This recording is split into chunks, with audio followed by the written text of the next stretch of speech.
Can you hear me? I can hear you. Yeah. Okay. Let's do it this way then. So I'm gonna send the link where you can see the chat. Just give me 1 second.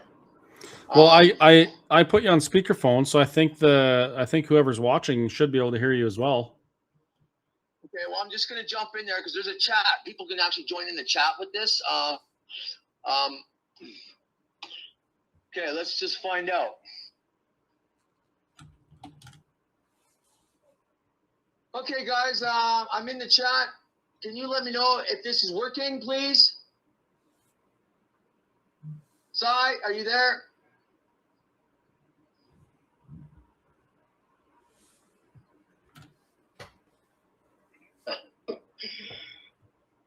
Can hear him, but he's a little quiet. Yeah, so you can hear me? Okay, we're good to go.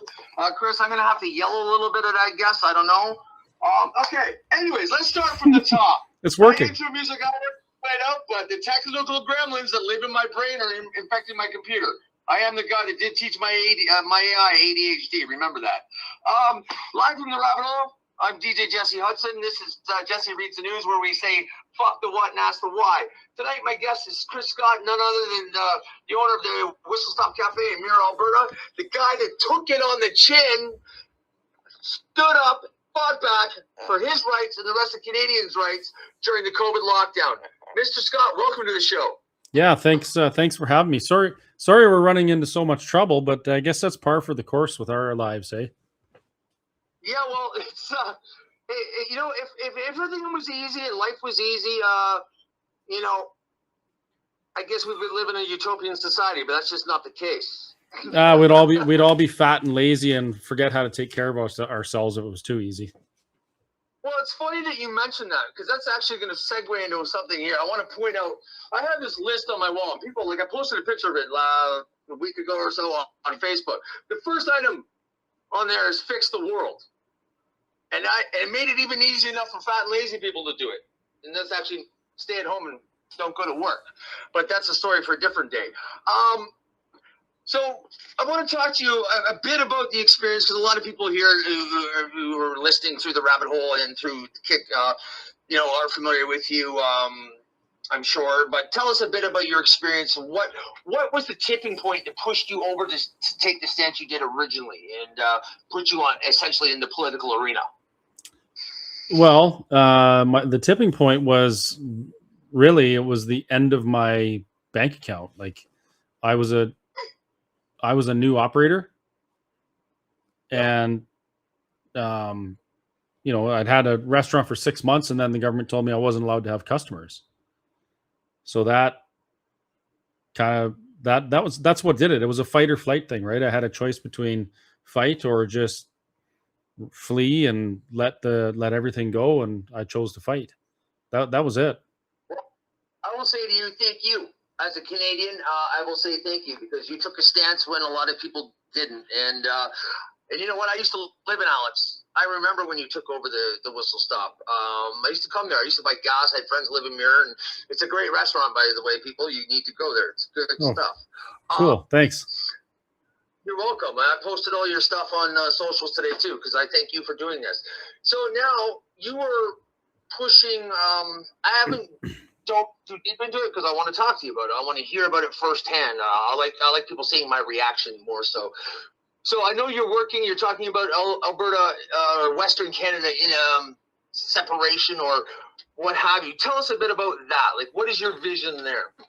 So I'm a really strong advocate for an independent Alberta. As a matter of fact, in the last little while, we've done 12 or something like that events where we're just traveling around the province, answering questions, talking to people about, their concerns about an independent Alberta, their opposition points, that kind of thing. Mm-hmm. What ended up happening is when I was staring down the government, I ended up going down the rabbit hole, and I realized, things aren't what I thought they were. And then I was like, oh shit, how do I make them the way I thought they were, or how they're supposed to be? And I ended up reading legislation. I read the Constitution, our Bill of Rights, Charter of Rights and Freedoms, went through the history of Confederation, all these things. And as I kept going deeper and deeper and deeper, I realized a fundamental truth about Canada that has basically allowed all of the things that have happened to happen. And that is, we never had that moment where we declared our sovereignty as a nation, as a people, and decided how we're going to be governed. And that would be through a constitution, much like what happened in the United States after their Declaration of Independence, right? They wrote a constitution, their foundational law. Well, in Canada, we had some kind of elitists, and I want to say Laurentians, but it was before Laurier, who went to London and sat down with Crown representatives, and they wrote our constitution and brought it here and imposed it on us. Like, they didn't ask. And what it did is it cemented Canada's motto, which is peace, order, and good government. They said, this is how you are going to be governed, and that's it. So what I realized was, if we want to be free, then it has to be the people that decide how they want to be governed. They have to give their consent as to how they want to be governed. And that comes down to a constitution. So, I started looking into constitutional reform in Canada. We've been talking about it for years, especially in the perspective of Alberta independence, or Alberta prosperity, because there's things in the Constitution that shift the balance, that prevent Alberta from having equal footing in Confederation. So we have 6 senators. Ontario, I think, has 36. Quebec has 32. We have Ontario and Quebec together have a majority of the seats in the House of Commons, and all of Western Canada together can't compete. Like, those types of things. We have 1 Supreme Court justice. All the rest are from the East. So the deck is really stacked against us. And if we want to get out from under that, we need constitutional reform. And if we want constitutional reform, it's all but impossible, designed to be that way. And it would never happen, because Ontario and Quebec would have to agree to change the foundations of Canada so that Alberta and Western Canada can have equal footing. And why would they do that? I mean, we're resource colonies that have enriched the central and eastern Canada for 150 years.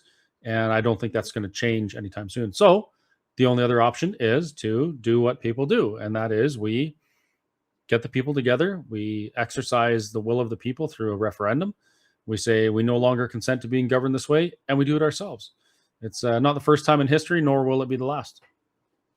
So yeah, and I agree with you. Like, I understand. I'm not an adversary on this, but I'm going to ask some tough questions, because that's the reality. Please. I'm an 8th generation Canadian. I've got family members that died for this country in the soil. I was supposed to go to see my great grandfather's grave in Aldershot, England, but now England's not happening because of things and stuff. I'm not getting into that right now. That's here nor there. So if we're going to break the country I love very much apart, how are we going to establish a currency for one? If we're going to be Alberta independent, we need access to a port. So that's another thing. Mm-hmm. Two, are we just going to adopt and adapt the same systems that are in place and just repeat the same fucking errors again? Pardon my French, but I really don't give a fuck. These are important questions. I'm not being disrespectful to you. These are tough questions because, you know what, I'm all for it. But I think the simple solution is get rid of Ottawa. Get rid of the scum and the festering pile of ooze that's sitting in the House of Commons right now. The backdoor dealing, the thieving, and all that. Get rid of that. Because the other thing is, too, Ontario is, I get it. I'm an Ontario boy, born and bred. Okay? I love Ontario. But at the same time, too, I'm a capitalist. I understand free market. And Ontario, you need to pull your head out of your ass. I'll tell you that right now. Because you guys are responsible for this government being voted in for the third time. Elbows up. Did you not see before the third time what was coming? And now your whole manufacturing sector is about to be flushed down the toilet because we pissed off our biggest trading partner. And yes, we can all point fingers at Donald Trump. Yes, he is a dick. But I get why he's doing what he's doing, because of the systematic draining of the wealth of the economies around the world right now. There's shifty stuff going on there. And I don't profess to be an expert, but it don't have to be a rocket scientist to see it. So there's that. So my question is, if we're going to do this, I say we scrap the entire system completely, and then we get some good minds. You know, one person I'd like to see is Arlene Dickinson. I'd like to see. You should see her post. I know you're not too active on LinkedIn. I'm on there, and that was probably the worst thing that ever happened to LinkedIn. I have one of the most viewed profiles on LinkedIn. She made a post tonight. It's actually resonated. It's very much on this subject here, but not about Alberta. It's about the system's broken. And here's the worst part. The system is broken and it's shitting on the people that pay into it. But we're helping everybody else that don't pay into it. No, I'm not saying we can't help other people around the world. That's not what I'm saying. But how can we help other people around the world when we can't even take care of our own? Mm-hmm. And then we're taxing the here, and the people here are being left without. So how does all that infrastructure, systems, and stuff unfold in the way you see it, Chris? First of all, with what you last said, okay, I know it's a lot. I don't believe the system is broken. It's not broken. It's operating exactly the way it was intended to. You have to remember, we were part of the British Empire, and back then, Britain was exploring, claiming, and exploiting regions all over the world. And Canada really is no different. That's what we were for. They wanted the riches of North America. That's the whole purpose.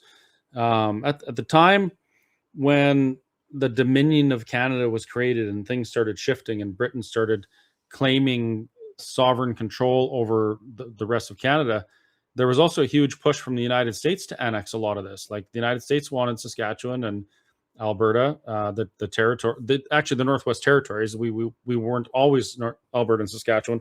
At one time, we were all part of Northwest Territories. Well, the United States wanted that. And Britain and Parliament in Canada, they legislated Alberta and Saskatchewan into existence without asking the people, without anything. It just said, this is who you are now. You're a province. Now you're part of the Dominion, so that the United States couldn't annex. And when they did, in the Alberta Act and the Saskatchewan Act, if you read those two things, you'll see very clearly that neither Alberta nor Saskatchewan were ever intended to be an equal part in Confederation. They were always intended to be a resource colony. And that's played out from the equipment purchasing rules for farmers, the way that they could sell or not sell their grain, the way Ottawa has interfered with our natural resource development through the Normal Pipelines Act, a number of different things. So I do not believe the system is broken. I believe it's operating exactly the way it was intended to from the start. And back then, maybe that was okay because we were too busy trying to break the land and survive the winters to worry about any of these things and really self-govern. But things have changed. It's not like that. So that's the first thing I want to clear up. The second thing I want to touch on is you mentioned you have ancestors that fought and died for this country. And I want to ask you, what is it that you believe that they were fighting for? Well, I'll tell you, my family is descended from the very first Scottish family that ever stepped foot on what was Upper Canada at the time. They were United Empire loyalists. They fought for the crown against the U.S. Back when the Plains of Abraham kind of stuff. I can't remember. My brain injury is the proper terminology. So they were fighting. Well, the ones that died, my great-grandfather died in the First World War, and then I had other people that fought in the Second World War. I come from a very military family. One of my cousins was the top general in Canada many years ago. Sorry, my cat is coming in. That's Neil. He's my producer. Anyway, so died for a different way of life. Because here's the thing. Canada, we kind of came up at the same time together with our partner south of the border, because the reality of it is 80% of our trade happens with that country. Yep. Mm-hmm. And this is why Ontario made the gravest mistake by tripping off and voting in Trudeau again, because we're being punished by him. They're being punished by him in the manufacturing sector. And no doubt they should be. Like, seriously, that's that. But no, the way of life, and I wasn't alive back then, but from the stories I've told from my grandparents, both my grandfathers fought in the Second World War. I had other family members that fought in Korea. My dad almost went to Vietnam. So there's a thing in my family about this country. And this country was a once great nation, I agree now that it's not. I say the system is broken as much as you say it isn't, because I've been on this planet for 52 years. And I'll tell you, I've been stuck in this system dealing with the shit that I'm dealing with right now for 5.5 years. I'll tell you, the healthcare system's broken. I'll tell you, our debt's gone through the fucking roof. But quality of life has gone down. Taxes, like everything is just astronomically going down while things are going up. Where's the money going?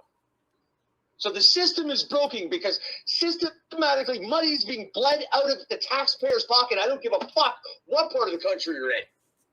Because it's not just here.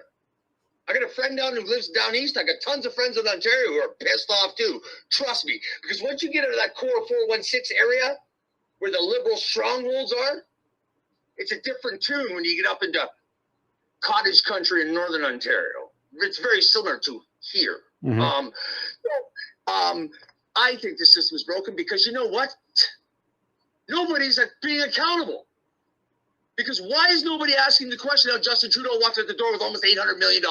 Why isn't nobody asking that? I don't care how he got that's why that's $97 million before, so she took half. And they say he got it through investments. But when he's a sitting prime minister, he's not allowed to do that. The system is broken because it takes care of the robbers. Look at our deficit. When he got in, his net worth, when we took the Liberal Leadership Party, was $1.3 million. Not even 4 years later, it was already $97 million. Okay? So this guy has been stacking paper while sitting as prime minister, which is a no-no. Our deficit was $565 billion when he sat down. Now it's in the trillions. The system is broken. They want to blame COVID, but you know what? Where's all the money gone? Because healthcare is in the fucking toilet. I went without a family doctor going through brain injuries I'm dying from. Couldn't get a family doctor. Couldn't get in to see a neurologist. I finally have one now. I'm stuck in a government-funded system called WCB, which is a goddamn joke. Mm-hmm. So don't tell me the system isn't fucking broken because they destroyed my life. The healthcare system, it's common practice when you get a sharp tool to the body to check for head injuries. I'm sitting here, I had a 2,000-pound beam land on my shoulder. My shoulder was the focus. Nobody even thought to check my head. I couldn't answer them if I was knocked out or not. So That's a deficiency in healthcare. The two biggest single taxes that we pay out of our personal income taxes go to education, which sucks that they standardized it, and two is healthcare. Well, I didn't get I haven't filed my taxes since Justin Trudeau got elected, and I won't. I pay taxes. I will not file until that fucking government's gone. They're not my government. So if they don't like it, well, they can blow me. I really don't care, because I'm also a guy who's dying, so I'm willing to take that bullet. So that's my attitude. The system is broken. So let's there's always the pillaging and robbing going on, and there's no punishment, but all the small people are the ones that are getting stepped on. I hear what you're saying, but back up to what I said about how Canada was founded and the purpose of it. We're looking at it. Well, I used to look at it from that perspective, believing that it was supposed to be a certain way to benefit us, until I realized it wasn't. That's what made me realize that the system isn't broken. It's designed specifically like this, so those people can benefit themselves and never be held accountable. In a democracy, if in a real democracy that's for the people, if you have a problem, all these problems that you're talking about, you get a bunch of people together and you fix it, right? We haven't been able to do that in Canada because we can't, because it was never intended to be that way. That's why I believe in an independent Alberta, because we need to flip that script. We need to change it from the government who become tyrants telling us what the rules are, what the playbook is, and how they're going to govern us. We need to flip that script and tell them, if you want to have our consent to govern us in service to us, these are your rules. We give them the playbook. And then all of a sudden, all of those things that you just talked about, now the ball is in our court and we can fix it. See, someone just put in the comments, Canada was founded as a business corporation, 100%. I wrote a blog. It's on my website, whistlestoptruckstop.ca. It's called What Business Have Ye With Me, Your Majesty? And I go through this in great detail. And doing that research and writing that article was a huge eye-opener for me. So that's that's my position on that. But back to my question about Chris, what was that web address again, please, for your blog? It's whistlestoptruckstop.ca. So it's on there, right? Okay. Yeah, under blog. You got to go through a bunch of overpriced merch first, but you'll get to the blog eventually. So I don't forget. Forgetting is a superpower of mine now. Yeah, I'm getting that way too. Oh, yeah. Okay. Cool. I got it there.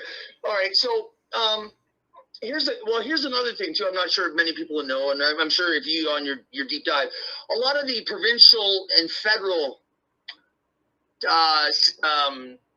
sections of government all reincorporated right after COVID. Like I know Family and Child Services in Alberta, it became a new corporation. WCB became a new corporation. There's a lot of the government areas that all be reincorporated after COVID. That should be a signal asking why. And why are all the independent arms of the government corporations? Well, in the simplest terms that I can understand it, they have to be corporations because to have signing authority or legal authority or any type of authority to do anything, you have to be an entity. So you either have to be a human being, a person. Well, that's what the government calls a human being. They call them persons. That's a different story. Or you have to be an incorporated entity like, Alberta Health Services or Ontario Health Services or something like that. So they incorporate so they can operate as a person, but in the scope of a bigger company type thing. That's why. So it's so that they can exist in law is kind of the idea. But I want to get back to your family members who served. I hear that a lot, and I've got a ton of respect for the people that are currently serving and served in the past. If I think if we went back to 1940s, and we started having conversations about the people that were fighting on our behalf, the Allies, and we told them what was going on here, I think they would be beside themselves. They wouldn't even believe it. I don't believe that anybody was fighting for the country or fighting for the flag. They were fighting for what freedom, or what the freedom that Canada and the United States afforded them and their families, the opportunity, the prosperity. That's what they were fighting for. They were fighting for freedom specifically. If you went back and said, hey, Canada's passing laws where now if you go and preach the Bible, you can be fined or jailed. By the way, Canada is allowing the Supreme Court to uphold rulings where they're charging a guy $750,000 for calling a man and refusing to call him a woman. If you told them some of these things, they'd be like, holy shit, what the fuck are we fighting for? Like, is that what Canada is? That's not freedom. That's not, The funny thing is too, though, Chris, like I'm talking to, like, I talk to my channel over in London, England every day. Like, these people are my family, and they the stuff that's going on in England right now is unbelievable. Oh yeah, 100%. They lost the speech like 6 years ago. Yeah. So here's the thing. I would love for someone to step in my grill and try to come after me for freedom of speech, because it'd be the worst mistake they ever did make. Because here's the thing. I'm at the point where I really don't give a fuck anymore. I don't.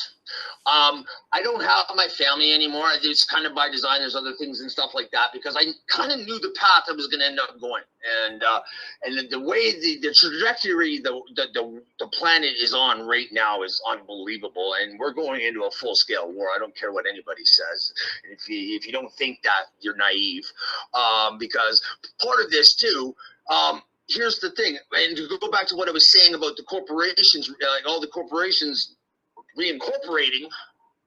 Well, did they bankrupt them and walk from the debt, and then all of a sudden, where did that money go? Like, this is the question. Nobody's asking where the money's going. Well, and let's be real. The root of all this crazy shit is greed. Well, sure. I mean, Big Pharma made like $750 billion. That's where part of it went, right? Yeah. Mm-hmm. Yeah. It's because the system is designed to benefit them. They farm us. I want to see the P&L and the balance sheet. Yeah, we never will. We never will. They literally farm us. They use these things as ways to get us to create value, to be productive, and then they steal it from us. That's the whole game. Yep. That's the whole game. Yeah. So if we break off, what are we doing for currency? What are we doing for healthcare? What are we doing for education? How do we address the world market? Like, how do we keep going? Like, what does that look like in your mind? Well, a lot of these things are just a jurisdictional change. It's a letterhead thing, a new department type thing. You know, if you look at Quebec already does most of this stuff anyway. It's not like it's not possible. If you want to talk about some of the more intricate details, like what currency we're going to use, the truth of it is, it's not up to me. It's up to Alberta. It's up to Albertans, and that's how it works here. Like, we're saying, we patently reject the current system. We reject that, and we're going to do it ourselves. Well, that requires us to actually talk and discuss it and figure out what we're going to do. If you want my opinion, here's my opinion. When Alberta leaves, Alberta is about 15% of Canada's GDP. But what they don't tell you is our GDP is 90% new value creation. So we extract something from the ground, we sell it on the world market. It's things we can trade. Ontario brags about their 38% GDP, but their 38% GDP is 88% non-new value creation, parasitic draw, finance, real estate, leasing, those types of things. So those things are all contingent on the people that create the new value. So our GDP, we actually punch much higher than our weight class when it comes to that. So when that leaves, that's going to be a significant loss for Canada. The Canadian dollar inevitably will struggle, and it could fail. I don't know. We've also doubled the money supply in the last 15 years, which has dropped our value of our dollar by 50%. And if you don't believe me, go buy a jug of milk. It's 100% more than it used to be 15 years ago. So there's going to be a big problem, right? We don't want to be using the Canadian dollar. That's for darn sure. My opinion, my view, is Alberta immediately adopt the US dollar. 27 other countries do it. 3 countries use it as their reserve currency. However, I want a sovereign Alberta, so that means we have to build an Alberta reserve and launch a hard asset-backed Alberta dollar. We can't use the US dollar forever. And this is something that I believe should be enshrined in our Constitution, preventing any encroaches on Alberta's sovereignty in things like currency, military. Both of those things, currency and military, I say we use the United States, contract them for now while we're building ours. They're good friends. They're happy to see us succeed because they want to trade with us, right? So that's my opinion on that. They want what we have too. Let's be real. Well, they want even more than what we have. They want what we could offer, which is security. Right now, they have a looming Chinese threat on their northern border because our government here in Canada is willing to give up our sovereignty to foreign nations that don't have our best interest at heart, right? And Trump knows that. He knows that for sure. Canada is a security risk to the United States right now. We fail to meet our UN, our NATO commitments. We fail to, take care of border issues, and our police they hold people's bags as they're jumping the border. These things need to change. So it's even more important than our oil and gas. The United States has oil and gas as well. They can get it from other places, but what they can't get from anywhere else is north border continental security that a responsible neighbor like an independent Alberta could offer them. That's their big want.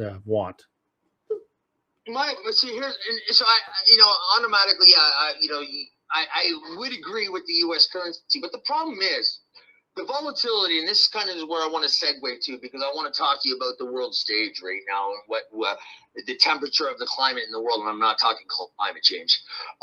The world's going to burn, and it ain't going to be fossil fuels. I'll tell you that much. So China's been busy doing resource deals with South America, Central America. That's why the U.S. went in and did what they did with Venezuela, in my opinion. I just see this stuff, and I was talking about this stuff years ago. So then with that, because Russia, Cuba, allies, so they've been shoring up the Gulf. The fiasco that just went down with the cartels in Mexico, but it was also a show of force, shoring up that side. Because we have BRICS now. You're familiar with BRICS? Mm-hmm. Yeah. Okay. So the thing is, when that first started, I remember reading about it, and I was following it. And there was the 5 countries: Brazil, Russia, Iran, China, and Saudi. And it was about 2.5 years ago. I looked it up, and there was like 26 nations signed on. So here's the thing. Ever since, this is going to take me a minute to get it out because it's just the way my brain works. Ever since the mutual fund took over in like the 70s and we got into RSPs and all that stuff, you ended up with a bunch of suits in a boardroom, sitting down looking at P&Ls and balance sheets going, we got to keep the shareholders happy. We got to keep the shareholder. As far as I'm concerned, fuck the shareholder. They don't have any skin in the game. So they look at the 2 biggest expenses, overhead and labor. So China, boom, just that. So we sucked manufacturing out of North America, and in the process, we ended up screwing ourselves because we took money out of the customer's pocket by paying them good jobs. So anyway, so we end up now with this digital world of ones and zeros and its keystrokes, and we're creating currency at an exponential rate. You look at the debt ceiling in the U.S.; it gets raised like a toilet seat. So now we have BRICS, and they want to destabilize the U.S. economy, and they do no longer want the U.S. dollar to be the currency of international trade. The moment that happens, we're screwed, because our biggest trading partner is the U.S. They're screwed because their debt level is like unbelievable. And one of the only things shoring it up is because the U.S. dollar is the international currency of trade. So with going into this heated arena of the world right now, you look what's going on with Iran and Israel. We still have Russia, Ukraine, and things are heating up all over the globe. You have the tensions down. We had it there, Venezuela and Mexico. Like China's, essentially got a foothold in South America. Russia's on this side of us. right? What do you see playing out in that, in your mind? How is this going to go down? Because do you agree that we're going into war? Well, I think we're already in a war. It's just a different type of war than we're used to. It's not something we recognize, but there's things happening for sure. With your comment about what happens if BRICS is successful in removing the United States dollar as the the world currency. They've been trying this, and if you've watched how Trump has maneuvered that, the United States has exercised some tremendous leverage and basically got BRICS to back down. I don't think it would be something that would happen quickly, but I can tell you, here's what I do know: the Canadian dollar's in trouble. It's going to be in worse trouble when Alberta leaves, and we have to do something. And what we should be doing right now is what Quebec has done, and we should have kept every dollar that Alberta produces in Alberta instead of sending it east. We should have been building up an Alberta bank that could start a reserve currency tomorrow if they wanted. Did you know that Quebec, their bank Desjardins manages, I think it's like 80 or 90 some odd percent of all money and transactions in Quebec. They manage so much money and they have so much assets. If they wanted a Quebec dollar, they could snap their fingers and do it tomorrow and it'd be done. They have the reserve, they have the infrastructure, everything. They could do it. And Alberta should be doing that, but we're not. So we have to do something in the meantime. The US dollar is the easiest because it's accessible. They trade with us. It's internationally recognized. It meets all of the global trading and international trading criteria. So it's kind of a natural thing to do. And many other countries do it as well. I'm certainly not saying we should keep it that way. We do have to move towards an Alberta dollar that can't be influenced like that. Right. No, and I agree with that because I'm just curious. I'm looking at oil prices right now. So WTI is at 91.30. Brent's at 103.80. I think that is. I think if my vision is correct. So and it's only going up. So we stand to line our pockets here if we were just with the because war is always a big consumer of oil. That's for sure.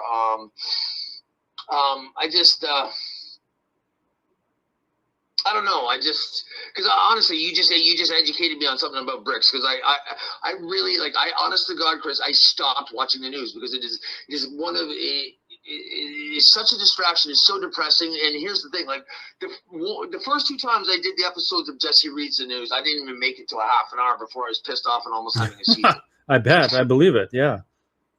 I'm not joking because of my brain injuries and what I'm living with, I can have seizures from being extremely happy, just crazy stuff because my brain's wiring is a little screwed up right now, and hopefully we can fix it. Playing a game of we'll see. So I don't really, other than the odd time, to do the podcast, and then I saw you. I forget what page it was on. I'm like, oh my God. And it took me back to the COVID thing because I was in Alex when all that shit was going down. And I remember coming in, we were going to come in. I think we did go to the steak dinner you had the one night out there, I believe.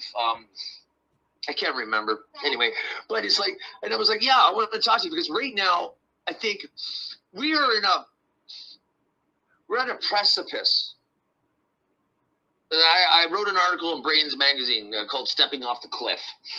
And there's nothing. I used to jump off of cliffs on the skis, so there's nothing wrong with jumping off a cliff as long as you scope out your landing, right? And I just want to know that you're pushing, and I love everything you're saying, and I agree with most of what you're saying. I'm just asking tough questions to be part of me is a dick, and I'm not trying to be a dick to you, but you're going to get people that are dicks. I don't mind. Dick questions. And it's just I just don't want to repeat the same shit because if we follow the same steps and do the exact same thing, we're going to be back in the same position because the same sort of people are going to try to get their hooks in here and screw it all up. I have a solution for you. Okay, tell me. If we want to build something new and not repeat the mistakes of the past, we have to have the best constitution ever written that prevents that. And the biggest thing, and maybe not even the biggest thing, But one of the major components is I believe that we should have a Department of Governmental Efficiency constitutionally enshrined so that politicians cannot change it. And it doesn't matter what they want, what they get is full transparency on where our money is going. So they can't get our money and not tell us what they're doing with it. It would be unconstitutional. Like, these are the types of things we have to do. And this is the difference between a constitution by the people and one by the government, is the one by the government gives them ways to take away people's rights. For instance, Section 1 of the Charter of Rights and Freedoms. The Charter of Rights and Freedoms guarantees these rights to Canadians. I have a brain freeze right now. These rights and freedoms are guaranteed to every Canadian except when demonstrably justified in a free and democratic society. So basically, you have these rights unless we need to take them away from you, and then they can legally do it, right? That's how we change it and make sure it doesn't happen. There is a question I see in the comment thing there. It says, how can we make sure the bank created for Alberta's sovereignty won't also become corrupt like the rest, or manage the people's trust money the way it should be? Constitutionally enshrined transparency things with the bank. Alberta needs to build a reserve that's equal to or greater than its GDP. That's the way you prevent speculative investment from destroying your currency, like what happened with the Asian financial crisis. So if we have an Alberta reserve, a physical reserve that's publicly audited once or twice a year, who knows, whatever, they have people walk through there, general public, you get a thing in the mail, you've been selected to audit the Alberta Reserve. We go through, we see the gold, we touch it, yeah, it's there, right? That prevents a lot of these things. And you constitutionally enshrine it so no government can change it. Yeah, I like that. And DJ Zaya, that's a weird question. Thank you for asking that. Because one of I was going to jump in and Sorry, I talk longly sometimes, and I do that to people. Hey, Chris, at least you don't talk moistly. Yeah. Wouldn't want to have to get the old welding goggles or welding mask again for sneezes, right? Can I segue for about 30 seconds and ask everybody a serious question? What the fuck is wrong with Katy Perry? Are you fucking kidding me? Anyways, back to the show. Something happened to her in space. I guess so. She drank the Kool-Aid. Anyway, so I don't know what else I was gonna. There was something else I wanted to ask. Well, you mentioned earlier. You mentioned currency landlocked. There was something else you talked about as well. I can't remember what it was. I actually have a backup intelligence that wrote me a bunch of stuff, and I haven't even looked at it once. And I closed her when I rebooted, so I'm not going to bother risking screwing up my computer right now. I don't know what tech gremlins are going on today, but they're just not copacetic in my world.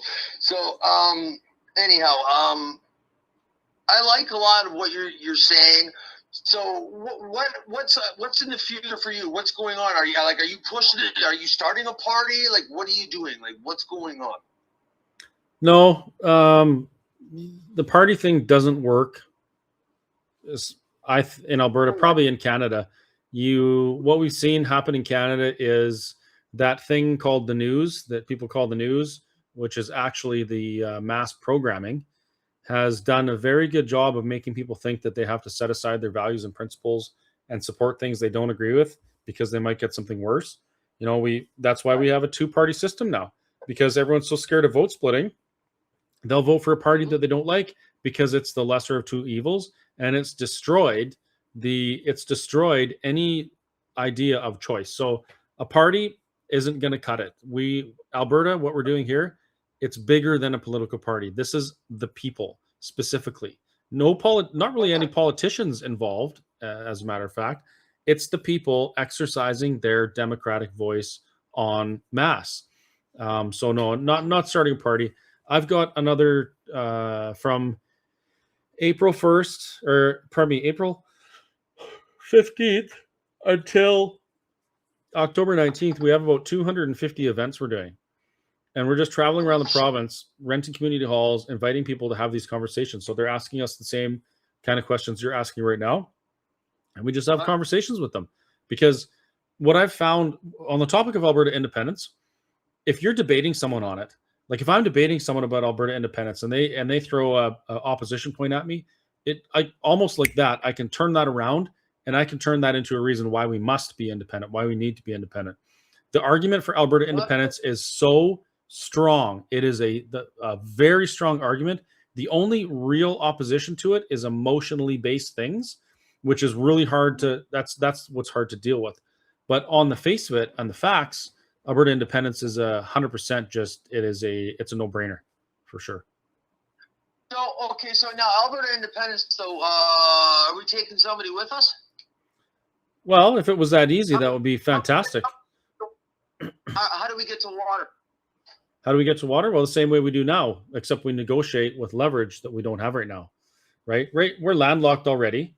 We're supposed to be landlocked, but in a confederation where we're working together for common cause, common good. And it's not working out very well for Alberta because the system was never designed to do that. It was designed to maintain colonial control over the West, period. And that's what we're seeing play out. So, in independent Alberta, while we would still be landlocked, nothing changes. What does change is we all of a sudden become the grown-ups in the room and we can start negotiating the trade deals like adults instead of begging Ottawa to let us, or begging David Eby, or begging the First Nations. We can start negotiating like grown-ups. This is one of the hugest opportunities for Alberta is to stop being the little kid begging for a treat, and now you're the adult discussing how things are going to go. And it could also be the living case study of a whole of new government, because here's what I was going to say, and I made a note. So in today's day and age of technology, and I had this conversation earlier with someone on the phone,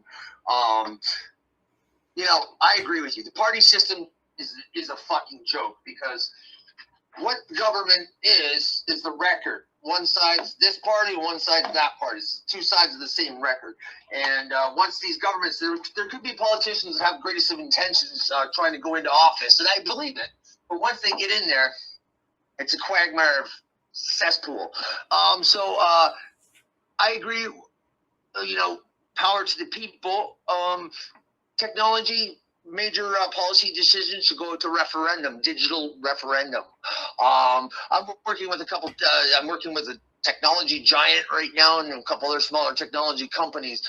And I'm a huge, I found out yesterday I'm a power developer user of AI. I had no idea. In 6 months, I've created 90,000 pages of data.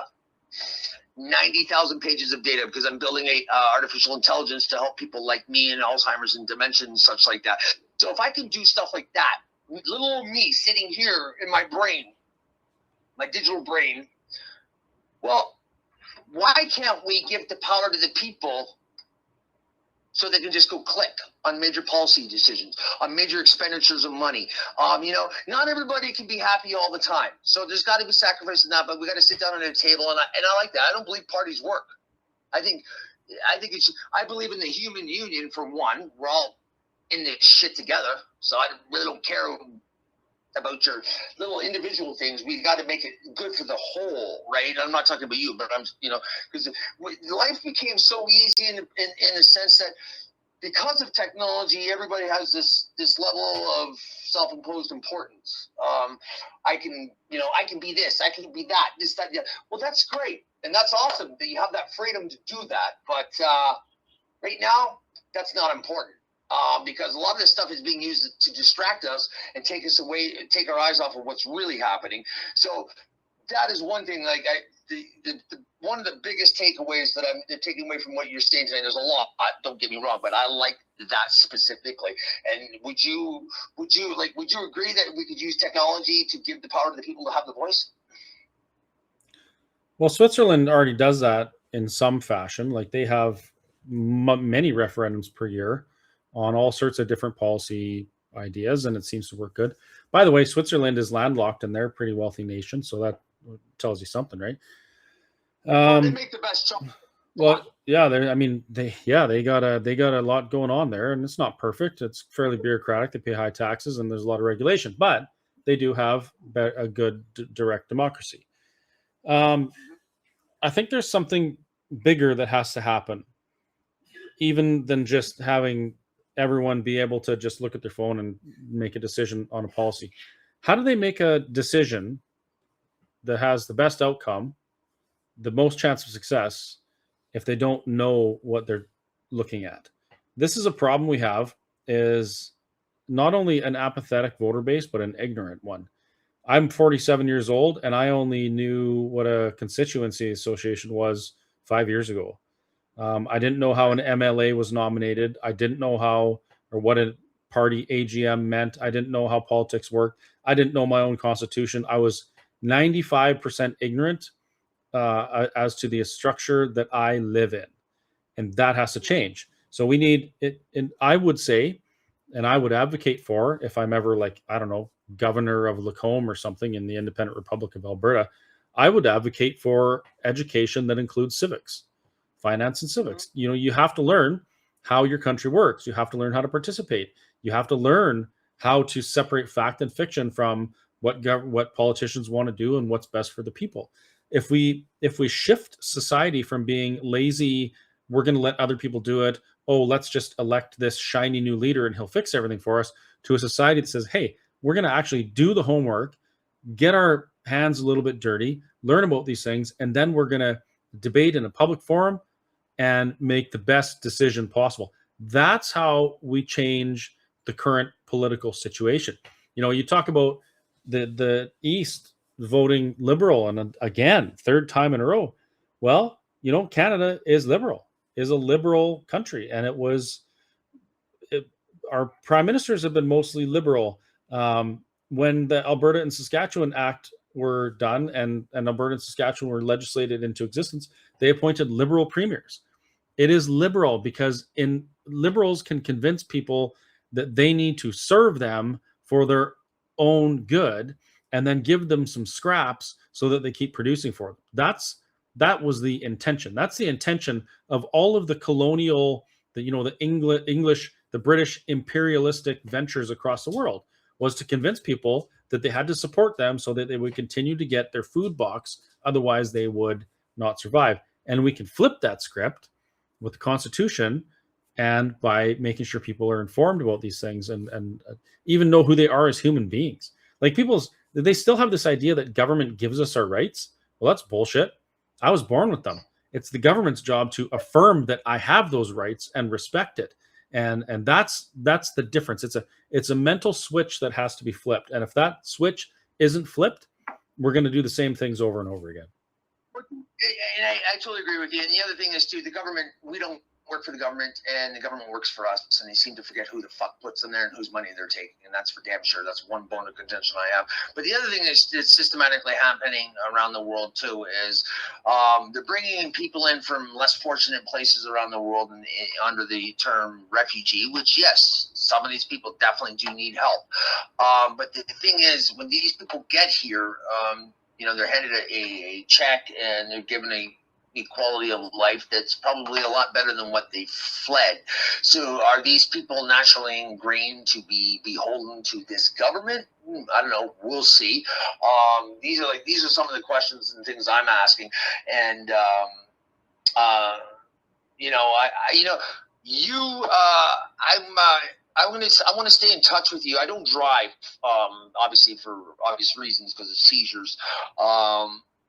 I want to come out one night to one of your events, and maybe a couple. I'll talk to a couple friends of mine, and I wanted, if it's okay, to come and cover it live because I like what you're saying, sir. You put a lot of thought. You've taken the time to educate yourself. You've educated me tonight. Thank you very much. Because to be honest, I don't have the bandwidth right now to dive into this stuff head first and look at everything across the entire plane, because if I did, my head would explode. I get it.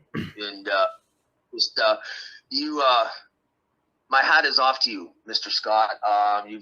You first off, for taking one for Team Canada. That was pretty cool back then. I remember seeing my girlfriend at the time. I'm like, this guy's a freaking rock star, man. I love it. Well, Alberta's on the map, baby. It was a privilege to be able to do that. It really was. Yeah. Well, I thank you as a fellow Canadian and a fellow Albertan. I'm a citizen of the world because I don't know how certain people own certain parts of this planet because we're all of the planet anyway. But that's a philosophical debate for over a beer and maybe smoke a joint or something. I don't know. Anyway, I want to thank you very much for coming on tonight. Is there anything else last you want to add? Everybody, Chris's details are on my DJ Jesse Hudson Facebook page, on my personal page, and on LinkedIn. All the links for his podcast, the merch store, and the Whistle Stop. It's all there. It's all been posted. I did it before that, so you can find it there. If not, you want to know how to get a hold of him, send me a message. Send it out to you. But any closing comments on your end, Mr. Scott? Yeah, sure. I got to ask, and I got to ask: Are you a man of faith by chance? I come from a family of Pentecostals that speak in tongues on one side and Anglicans on the other. I am a Christian. I do believe Jesus is the Son of God, but he showed up here in a spaceship. Okay, well, we can disagree on some things, but Jesus is the Son of God. That's the most important part right there. So there we go. Now, for my closing comments, and I've been trying to speak about this a little bit more and a little bit more openly lately because I think it's really important. We have this idea that the things that we want or what we think is the best has to happen, and if it doesn't happen, it's the end of the world. Everything's going to shit. The world's gonna burn, so to speak, right? I don't believe that anymore, and here's why. The Bible talks very clearly about what our lives are going to be like, specifically Christians. The Bible says you will suffer, you will be ridiculed, you will be killed for your faith. It says that. So if that's the case, when those things are happening, it means that it's happening for a reason, and it's written that way. And expanding on that a little further, somebody recently asked me, am I in trouble? No, yeah. No, you're good. No, my girlfriend's standing there giving me the evil eye. I can feel her looking at me. So recently a lady asked me, well, what are we going to do if we lose the referendum, we don't get an independent Alberta? And I said to her, well, it doesn't really matter. It's irrelevant whether or not that referendum passes or whether or not we get what we want. She said, why is that? And I said, well, because we have a promise from God that says everything that happens is used to further his kingdom and to his glory, period. It doesn't matter if it's what we want to see happen or what our preference is. The reality is that's the way it was supposed to be. That's what's supposed to happen. And so we're supposed to not only be okay with that, we're supposed to rejoice in knowing that. That's a very important thing. So as a Christian, you should look to that as your comfort and what grounds you, what centers you through all of this mess. That no matter what happens, that promise is there, and it's going to be used for good in some fashion. And there's plenty of examples through the Bible where things have been absolutely hopeless, like completely. Everyone thought it was just the end, and by some miracle, God uses that and He saves millions of people. I mean, look at what happened with Charlie Kirk. How do we feel about that?